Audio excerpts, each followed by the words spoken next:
Hi, everybody, and welcome to another episode of The Generalist with your host, The Generalist. Today, we're going to be doing something a little bit different. If you've been watching our episodes, you would have seen we had a certain aesthetic, we've been doing things a certain way. So, in the pursuit of perfection, we are going to try something different, and I'm confident that you're going to like it. So, without further ado, let's introduce our new setup. Much better, isn't it? I think so. So, let's get into it. So, today, not only will our aesthetic be different, but I thought it would be necessary to engage in something a little less serious than our last two episodes. And I've been thinking of this topic for a while, and it's a topic that I love, a part of me that I love. So, it's very personal to me, very important to me.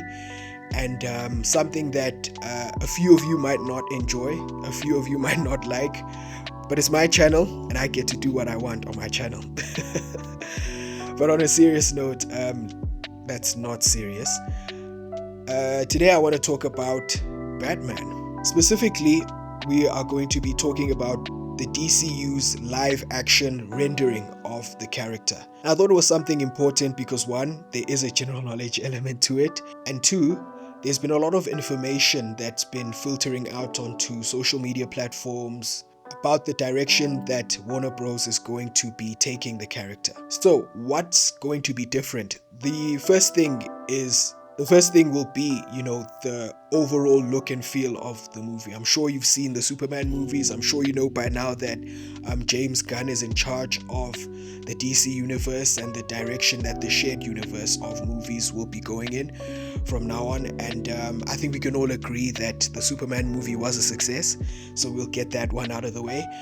Pursuant to this, James Gunn spoke about the direction he, wants to go in regarding a Batman film, and that will be very different from what we've seen in the last 20 years. If you haven't been living under a rock, you would have noticed that for the last 20 years, and I'm going to do a lot of comic book nerding and a lot of comic book fanboying here because you are the general family. This is the Generalist channel, so we are going to make it very information dense. To understand why Mr. James Gunn has decided to go in this direction, we need to understand how we went into the previous direction. That is the one that's been chosen by the two previous directors, namely Matt Reeves and Christopher Nolan. So, in order for us to understand how we got here and why the film's taking this creative direction, we need to understand how we took the previous creative direction. Namely, Batman films have taken a certain kind of aesthetic, a certain kind of look and feel for the last 20 years. Most people class those as the modern Batman films. But in order for us to understand why we've reached this juncture, in the last 20 years, Batman movies have tended to go a certain direction creatively, artistically, and the keen-eyed among you would have noted that they tend to be rooted in our reality. That is, they look like something, or they're supposed to look like something that you could have seen on the news, something you could have seen on TV. Basically, the idea being that Batman movies tend to be, with the exception of the Snyder appearances, tend to be rooted in our reality. And that's not a coincidence. So, in order for us to find out why we are going in this direction and why we have gone in this direction, we need to know what happened in 1997. And that would be the release of Batman and Robin. And the older viewers would know that that movie was terrible. It was a box office disaster, and Warner Bros. Decided that it was the direction the film in that was the reason for the disaster. Namely, the fact that it was a lot more fantastical than people were used to, a lot more rooted in make believe, if you will, than the audience was prepared for. Starting with the main villain, Mr. Freeze, for those of you who don't know, which was played by Arnold Schwarzenegger at the time. The Batman at the time, for those of you who don't know as well, was George Clooney, funny enough, a terrific actor. I think you can understand how crazy it would be that a film that stars George Clooney and Arnold Schwarzenegger failing would be in 1997, right? So, pursuant to this, Warner Bros. Decides that that was a terrible direction creatively. And so when discussions begin in the 2000s on where, the Batman films are going to go, the first thing that went was the fantastical nature of it. In fact, you could go back to interviews from Christopher Nolan in period, and he basically goes out of his way to say that, Batman is not going to be fantastical this time, that he wants to. And his vision is a Batman that is rooted in our reality, one that you could have easily seen on the news, you could have easily seen on TV somewhere, on a news report, obviously. And so we get Batman that is rooted in reality. And the villains follow suit. That means in Batman Begins, where the League of Assassins is the main sort of villainous entity, exists without the full blown fantastical comic nature of the League of Assassins. The biggest omission being that there are no Lazarus pits. For those of you who don't know, Ra's al Ghul, who is the main villain in Batman Begins, is hundreds of years old. And he achieves this by bathing basically in something called the Lazarus Pits, which is like these pools that are in the middle of nowhere that are restorative in nature. But the side effect of it is that whoever dips into them tends to lose their minds. That had to go. Another thing that is lost in a more realistic Batman is the timing, the world that Bruce Wayne finds himself in. I think we all know that Batman has a Robin, and that was also something else that needed to go because Christopher Nolan felt like it was absolutely ridiculous to have a teenager running around in one of the most violent cities in that comic world. Gotham, as we know, is a cesspit of crime and violence and murder and anything bad under the sun. So that had to go as well. No Robin. But those things are crucial to Batman canon. And for that, here's the nerd part. We have to go into his timeline. We know that Batman is mostly on his own in year 1 and year 2 of the comic canon. However, many people a lot more connected to the comics than I am deduce that Dick Grayson, who is the first Robin, a little side note for those of you who might not know, there are 4 Robins in DC Comics in DC comic continuity. The first of these being Dick Grayson, who is now in continuity known as Nightwing. So in year 2 of the Batman surfacing in Gotham City, the Flying Graysons, Dick Grayson's parents who are acrobats in a circus, they die and Bruce Wayne takes him in as his ward. And then, according to the comic canon by those very meticulous people, Robin becomes official in about year 3. If we do a timeline cross-referencing with what happens in the movies, in the Nolan movies that is, we see that in year 2, which in canon is supposed to be the Long Halloween, this is obviously missed in the Nolan movies. And not only is that missed, even without a Robin, we miss a major event in the understanding of Gotham lore as we know it in the comics. That would be the Long Halloween. For those of you who don't know what the Long Halloween is, I'm going to summarize it. It's basically like a shifting, a changing of guard, if you will. A critical moment in the comics where Gotham stops being a city that's run by normal criminals. That is, crime bosses, criminals that you and I would encounter here in the real world. And the Long Halloween is basically like Batman fighting all these. The Long Halloween effectively is summary of what the Long Halloween is. Basically, the Long Halloween follows, and it's about 13 issues in the comics.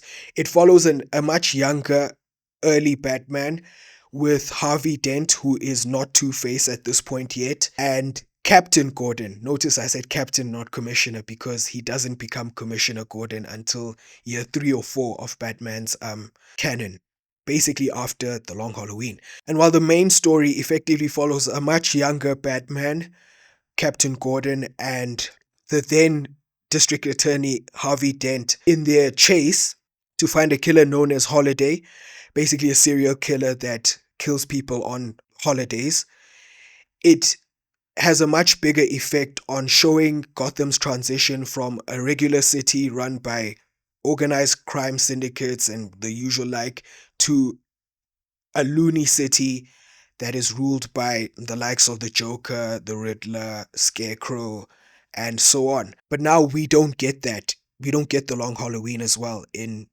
in the Nolan films. And then we go into the second film, which is The Dark Knight. Great film. We all know how great Heath Ledger was as the Joker.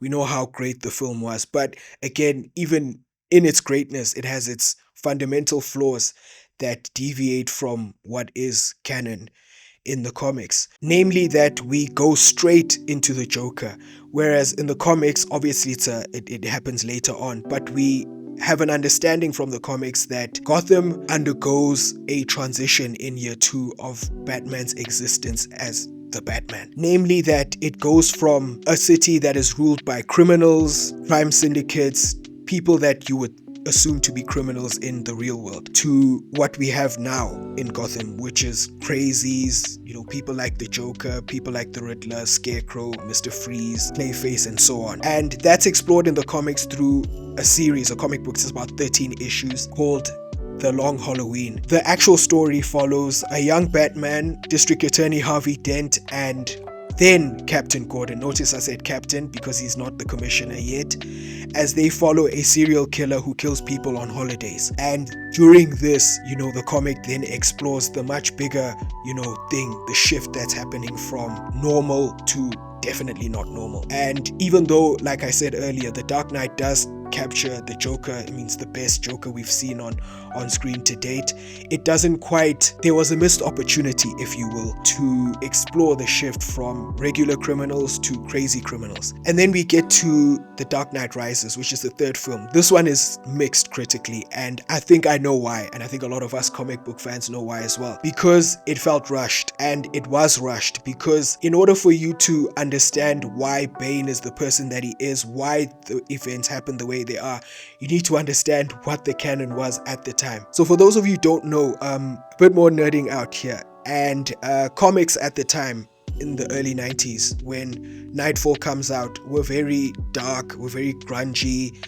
and a lot of the writers were trying to kill all of our darlings effectively. You could see this in The Death of Superman, which comes out a year prior in 1992, and then you can also see it in Crisis in Time, which leads to the death of the Green Lantern in 1994. Now that you understand the backdrop, let's go into what Nightfall was. As you know, Nightfall is the Bane story, but before that, so in order for you to understand the emotional depth and the emotional gravitas, so to speak, big word, of Nightfall, we need to go a bit further back to understand the events that led up to there.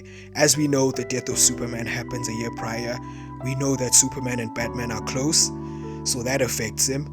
We also know that a death in the family happens. It's another Batman comic that is quite critical to Batman canon.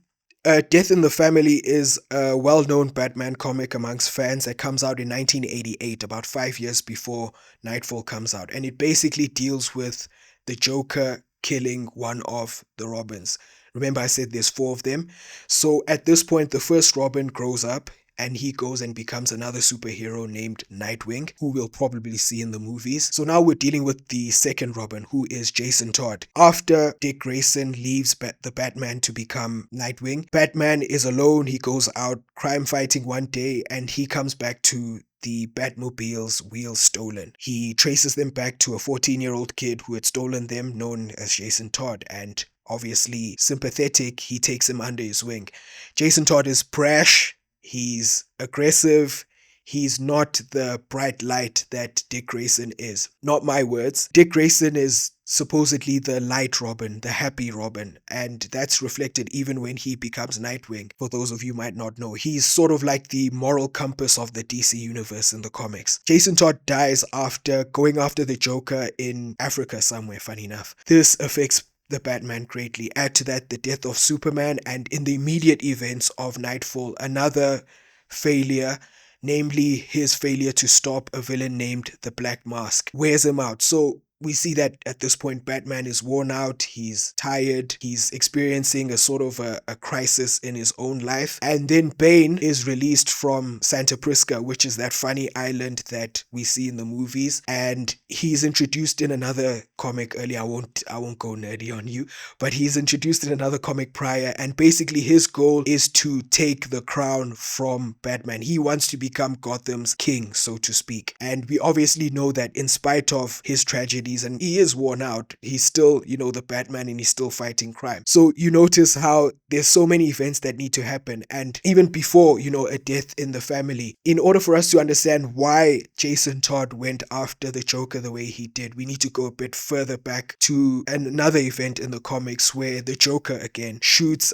Barbara Gordon. Notice the surname Gordon because she is the daughter of Commissioner Gordon, and Batgirl in the comics, she later becomes another hero called the Oracle. And after she quits being Batgirl, not long after that, the Joker shoots her and she becomes paralyzed. And so Jason Todd is furious. He goes after the Joker, who was actually baiting him to do so, and the Joker ends up murdering him. Add to that the death of Superman, Barbara Gordon being paralyzed. You can see that he's worn out emotionally, and a lot of people in his life at this point are trying to get him to stop exerting himself the way he is, so he's not in his right mind. The events of Nightfall happen more or less the way that you saw it, except for the fact that he's not some counter-revolutionary. What happens actually in the comics is that a bunch of villains come out in sequence and they end up wearing him out, and then Bane comes in and he can't deal with him. He breaks his back and he stops being Batman for a time.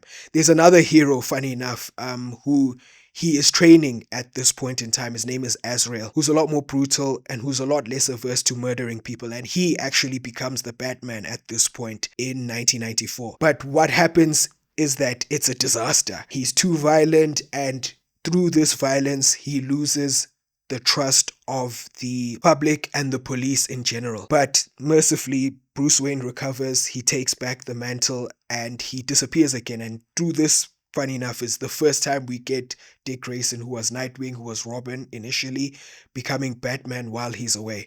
Long story. So you see that there's a lot that needs to happen for the Nightfall story to make sense. And a lot of this didn't happen in the movie, and so the movie didn't come out the way it was supposed to, and it had mixed reviews. So now we're done with the Nolan movies. We go on to Matt Reeves, who again adopts this whole I want a realistic Batman that you can see in real life. But crucially, we see that at this point, again, we have to go back to the comics. Batman is a very different character to what we see. And again, we have to go back to 1997 to understand what Batman is like in modern times in the comics. So in 1997, DC decides to bring this relatively unknown comic writer by the name of Grant Morrison to revive the Justice League book because it was in dire straits. It wasn't really selling. None of the main heroes were involved in the Justice League at this point, so there's no appeal to it. So they task Grant Morrison to revive the book. And the first thing, I know it sounds crazy, but he does is actually bring back all of the main heroes together, which a lot of people said was not going to work at the time. So Superman, Batman, Aquaman, The Flash, who is not Barry Allen because Barry Allen died in 1985. A bit of comic book nerding again. The Flash that we grew up with, if you are a millennial like myself, would be Wally West and not Barry Allen. Barry Allen dies in Crisis on Infinite Earths 10 years prior in 1985. And the main Green Lantern in DC Comics at this point in time is not Hal Jordan because Hal Jordan dies in 1994. He's replaced by another character they invent in 1994 known as Kyle Rayner. Okay, we're clear. So different Green Lantern, different Flash as well. So back to the Justice League. So the Justice League is assembled with the addition of Wonder Woman and Martian Manhunter that I didn't mention in the original list. And it is a resounding success, not only because the big heroes are all back and they're all together, but also because of the scale. It becomes a lot more universal, a lot more multiversal, a lot more grander in its approach to storytelling. And this involves the Batman as well.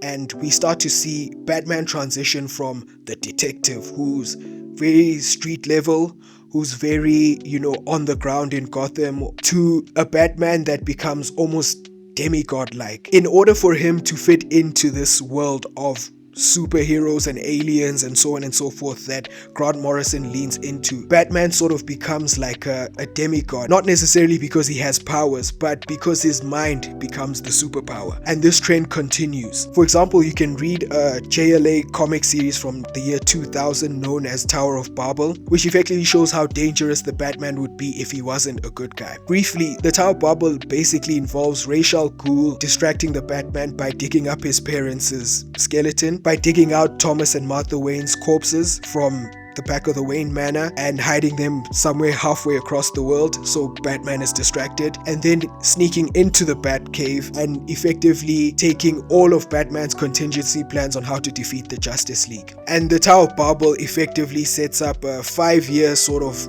period where Batman and the Tower of Babel effectively sets into canon like the theme that Batman's worst fears not only bad for the other heroes, but they're bad for the world.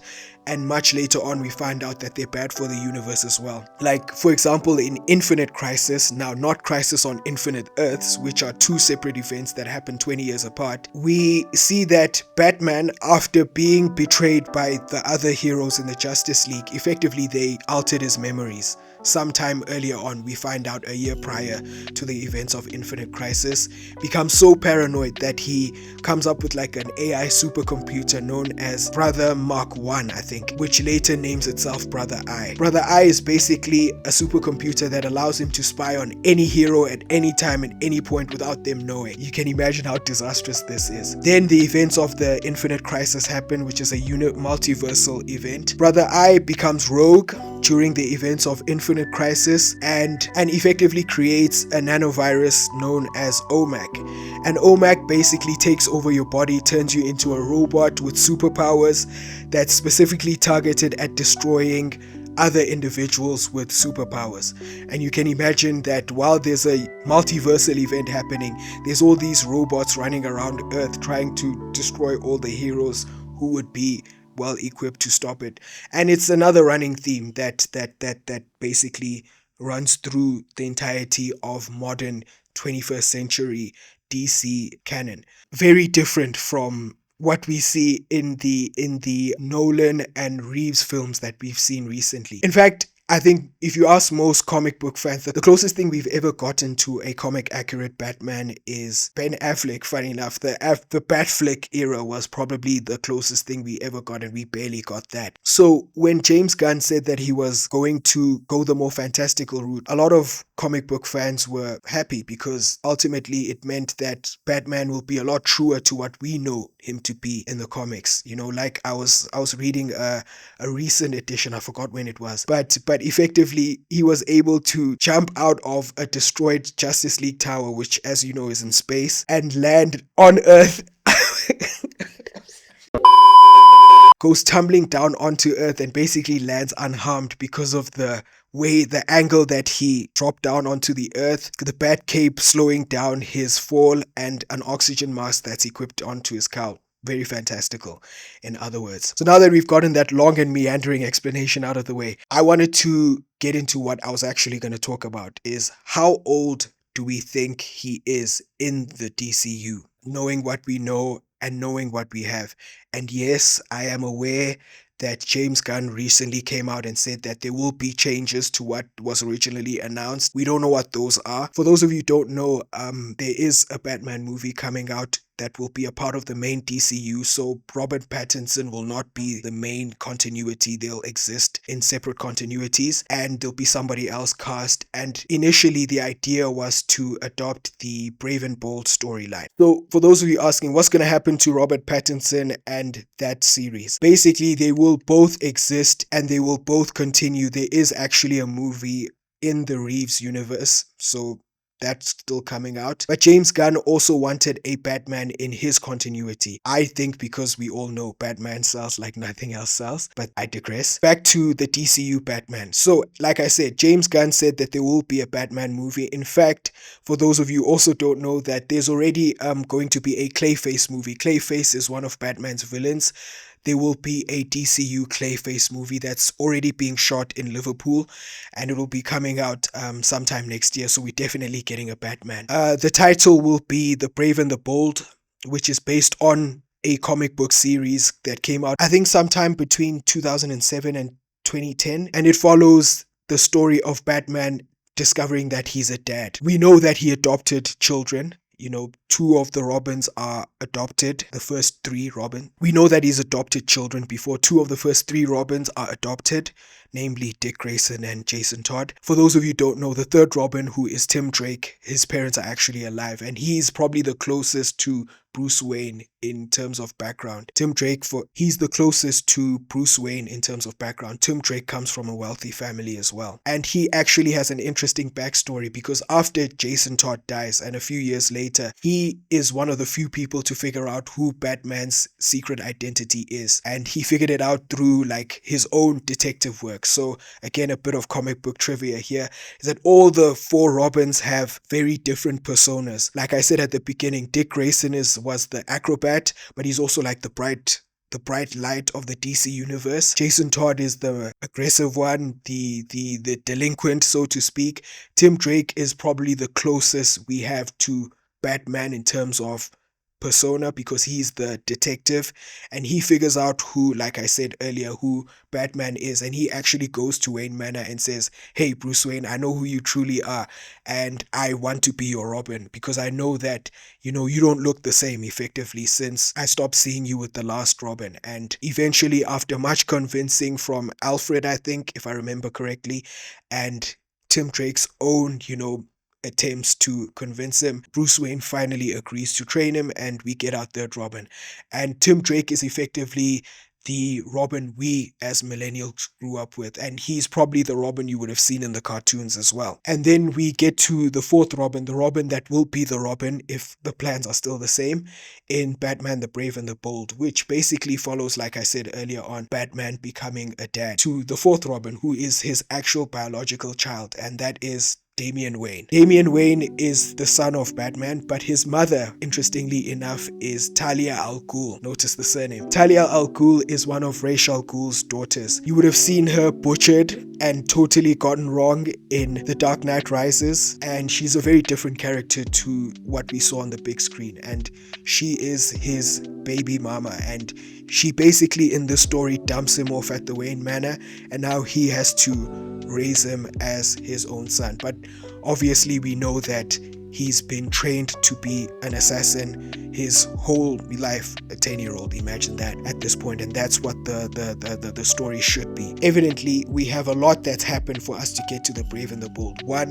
there needs to be three other Robins, namely Dick Grayson, who's become Nightwing, Jason Todd, who is dead. As we know, nobody stays dead in the comics. He comes back as somebody else, who we'll probably see in the movies as well, if assuming everything goes the way the comics does. And then we get the third Robin, Tim Drake, who is the Robin in this at that point when Damian Wayne surfaces. He becomes the Red Robin afterward, because we can't have two Robins at the same time. And then Damian Wayne becomes the fourth and current Robin. But the main conflict is that he's had so much of the League of Assassins training imprinted into his brain and in the way that he views life, that Bruce Wayne effectively has to take that out of his son with interesting consequences. So in order for us to have a Damian Wayne, we need to have a whole lot of, but even with the three Robins, we still need to have Batman more or less the same age as Superman, who in the movies is, we can assume, to be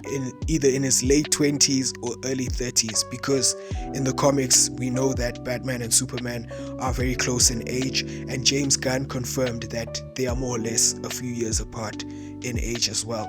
So how old would he be? So Bruce Wayne is about 8 to 11 years old when Bruce Wayne is about 8 to 11 years old when Thomas and Martha Wayne are shot. So we know that. We know this because people who are way more invested in the world of comics than I am place him at around that age. But we also know that later on, at some point in his early adulthood, he leaves to go and train to become the Batman. He gets the itch, and he comes back sometime around the age of 23 to 26. So Batman in year one is about anywhere between the age of 23 to 26.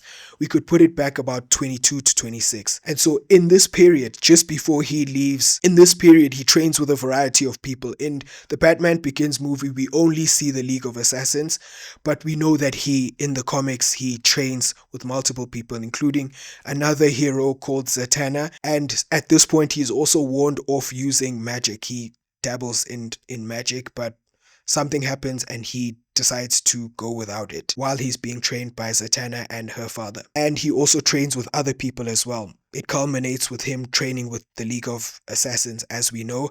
And just before he leaves, him and Talia conceive Damien, but he doesn't know Damien exists. So that's your first clue. Damien is conceived while he's still in his early 20s. Then he comes back. We get the events of Batman Year One, which is also in the comics. We get the Long Halloween, which happens in Year Two. We get the first Robin, Dick Grayson, in Year Three, and then they continue to be Batman and Robin for the next couple of years up until about Year Seven, after which Dick Grayson decides that he doesn't want to be Robin anymore and he dons the Nightwing costume and he leaves. Then in about Year 8, Jason Todd is murdered. Then in about Year 8 to 9, just to correct myself, Jason Todd is murdered by the Joker. And then about Year 9 to 10, depending on who you ask, Tim Drake then becomes the Robin. He stalks Bruce Wayne and figures out that he's the Batman and he asks him to be the Batman. And then in Year 10, we get the events of Nightfall. Year 11. So some people put the events of the death of Superman around Year 13, so you just add a year to that.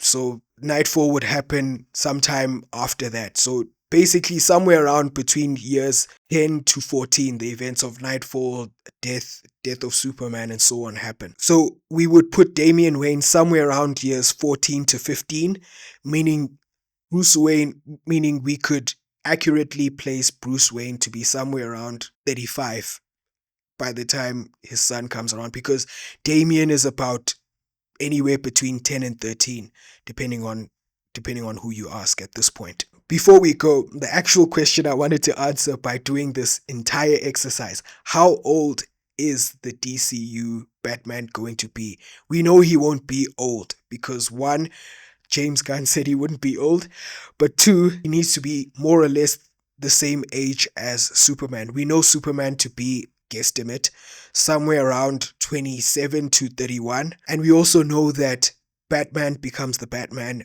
sometime in his early to mid 20s. So with what we know and a combination of these wonderful, smart people who've compiled a ton of canonical timelines, accounting for reboots, accounting for rehashes, accounting for all of the inconsistencies that 80 years of a comic book could give, we know that Batman would, let's take 23. Batman becomes the Batman at the age of 23. Batman Year 1 happens. So he's 24 when the Long Halloween happens in Year 2. He's about 25 or 26 when Dick Grayson becomes the Robin. This arrangement with him and Dick continues for a few years until about years 6 or 7, depending on who you ask. And then Jason Todd comes in during Year 7. He's not Robin for a very long time. And then he dies, ostensibly. We know nobody really dies in the comics.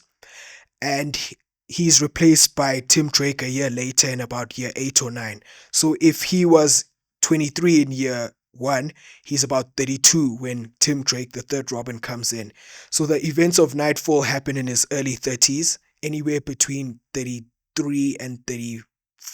So we know that in Year 6, Dick Grayson decides he is too old to be a sidekick and he moves to a city called Bloodhaven, which is kind of like New Jersey to Gotham's New York, and becomes Nightwing. Then in Year 7, Jason Todd becomes the Batman. He dies in about Year 8, and I mean dies because nobody really stays dead in the comics. And then in Year 9, he is stalked by Tim Drake and who then becomes the third Robin. Then not long after Tim Drake becomes Robin, Bane comes in and the events of Nightfall and Nightrise and the battle for the car, all these things happen. and those happen in and around year 10, which in the comics is supposedly a 6-month period.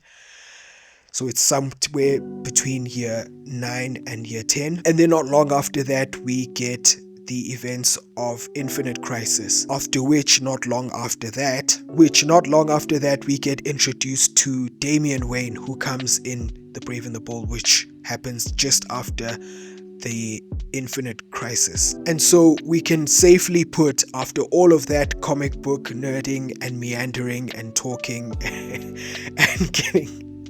and getting together, we can safely put Batman, if the plans are to continue with a Robin, that if we are going to continue with Damian Wayne, who is the fourth and current Robin, as Robin, we can safely assume, and bear in mind audience, Damian Wayne is anywhere between 10 and 11 by the time he meets Bruce Wayne. He's about 13 to 15 now in current canon. We can safely assume Bruce Wayne to be about 34 or 35 in the DCU comic continuity. So for those of you who aren't familiar with the comics, don't be alarmed, don't be surprised, don't be upset when we get Batman jumping from space and landing basically unharmed, because he does that in the comics. Don't be alarmed when he punches Darkseid in the face, because he's actually done that as well. He did that in the comics. He's actually murdered by Darkseid in the Final Crisis. Again, nobody really stays dead in the comics. And the role of Batman is actually taken over for about a year or two by Dick Grayson, who, in order to honor his memory and to ensure that Gotham doesn't descend into a worse state of chaos, and after Alfred and many other heroes convince him, decides to be Batman. And we get a really interesting run of Batman and Robin, where Batman is Dick Grayson and Robin is Damian Wayne, and they hate each other and they sort of quarrel and bicker like brothers until such a point they reach an understanding, and eventually we find out that Bruce Wayne wasn't really dead. And hopefully, in order for me not to spoil it for you, I won't tell you what happened to him. But thank you for indulging me throughout this long-winded and fun episode of The Generalist, where I get to comic book fan nerd and all that stuff. I hope you enjoyed it. I hope you learned something new about Batman canon, and I hope you go and watch it when it comes out. I think it's going to be great. Don't forget to like, share and subscribe. We release videos every week. We hope they are great videos that you will be able to learn from. So like, comment, subscribe, do all the great stuff, and see you on the next one. Cheers.